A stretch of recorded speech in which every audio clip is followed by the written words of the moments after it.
హర కుసుమహర కుసుమహర. ఇక్కడ హరనాథుని ధైర్య సాహసాల కథ యొక్క తెలుగు అనువాదం ఉంది, అది చదువుతాను వినండి. జై కుసుమహర. హరనాథుడు పులిని ఎదుర్కొన్న ఒక భయం లేని బాలుడు. 1865లో బంకూరాలోని సోనాముఖిలో జన్మించిన ఠాకూర్ హరనాథ్ బాల్యం ఆయన అసాధారణ వ్యక్తిత్వాన్ని చాటి చెప్పే అనేక సంఘటనలతో నిండి ఉంది. ఆయన యవ్వనంలో జరిగిన ఒక రోమాంచిత గాథ ఆయనకు సహజంగానే ఉన్న నిర్భయత్వాన్ని స్పష్టంగా వివరిస్తుంది. హరనాథుడి ప్రాథమిక విద్య గ్రామ పాఠశాలలో ప్రారంభమైంది. అక్కడ 4 ఏళ్ళు చదివిన తరువాత 1874లో సోనాముఖిలోని మిడిల్ ఇంగ్లీష్ ఎంఈ పాఠశాలలో చేరారు. ఆ కాలంలో అది ఒక పెద్ద విద్యా సంస్థ. అక్కడ సెకండరీ స్థాయి వరకు ఆంగ్లం బోధించేవారు. హరనాథుడు కొత్త వాతావరణానికి అలవాటు పడుతున్న సమయంలోనే ఆయన జీవితంలో ఒక కొత్త అధ్యాయాన్ని నాంది పలుకుతూ ఒక భయంకరమైన సంఘటన ఎదురైంది. అదే ఒక పులితో ఊహించని ముఖాముఖి. ఆ ఉదయం మిగతా రోజుల్లాగే సాధారణంగానే మొదలైంది. సోనాముఖి పాఠశాలలోని కొంతమంది ఉపాధ్యాయులు, విద్యార్థులు కలిసి సుమారు 4 మైళ్ళ దూరంలో ఉన్న ధన్సిమ్లా అనే గ్రామాన్ని సందర్శించాలని నిర్ణయించుకున్నారు. అక్కడ కోడి పందాలు, కుస్తీ పోటీలు మరియు ఇతర గ్రామీణ క్రీడలతో కూడిన జాతర జరుగుతోంది. హరనాథుడు తన పాఠశాల స్నేహితులైన రామ్ సదై బెనర్జీ, రసిక్లాల్ డే మరియు కేదార్నాథులతో కలిసి ఆ బృందంలో వెళ్ళారు.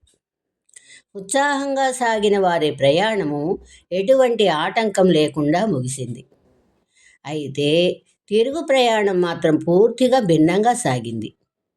సూర్యుడు పశ్చిమ దిశగా వాలిపోతున్న సమయంలో వారు సోనాముఖికి సగం దూరంలో ఉండగా అకస్మాత్తుగా ఎదురుగా ఒక వ్యక్తి ప్రాణభయంతో పరిగెత్తుకుంటూ రావడం కనిపించింది. అతని ముఖంలో భయం స్పష్టంగా కనిపిస్తోంది. వారి దగ్గరకు రాగానే అతను ఆయాసపడుతూ, "ముందుకు వెళ్ళకండి, రోడ్డు పక్కనే ఒక పులి మాటు వేసి ఉంది" అని హెచ్చరించాడు.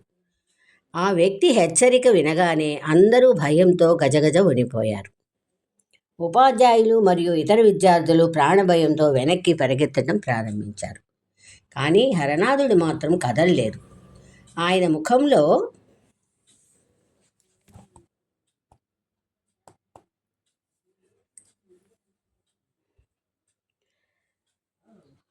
ముఖంలో భయం నీడ కూడా లేదు.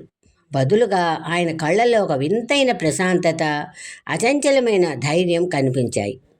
తన స్నేహితులు మరియు ఉపాధ్యాయులు వారిస్తున్నా వినకుండా హరనాథుడు నెమ్మదిగా పులి ఉన్నట్లు చెప్పబడిన వైపు అడుగులు వేశారు. కొద్ది దూరంలోనే దట్టమైన పొదల మధ్య నుండి ఒక పెద్ద పులి నెమ్మదిగా బయటకు వచ్చి రోడ్డు మధ్యలో నిలబడింది. అది క్రూరంగా గర్జిస్తూ తన తోకను నేలకేసి కొడుతోంది.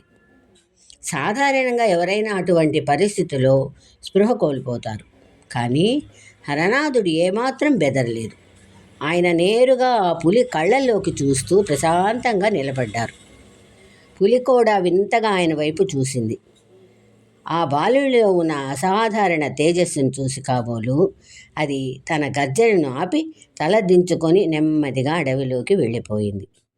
హరనాథుడు ఎటువంటి గాయం లేకుండా తిరిగి రావటం చూసి అందరూ ఆశ్చర్యపోయారు.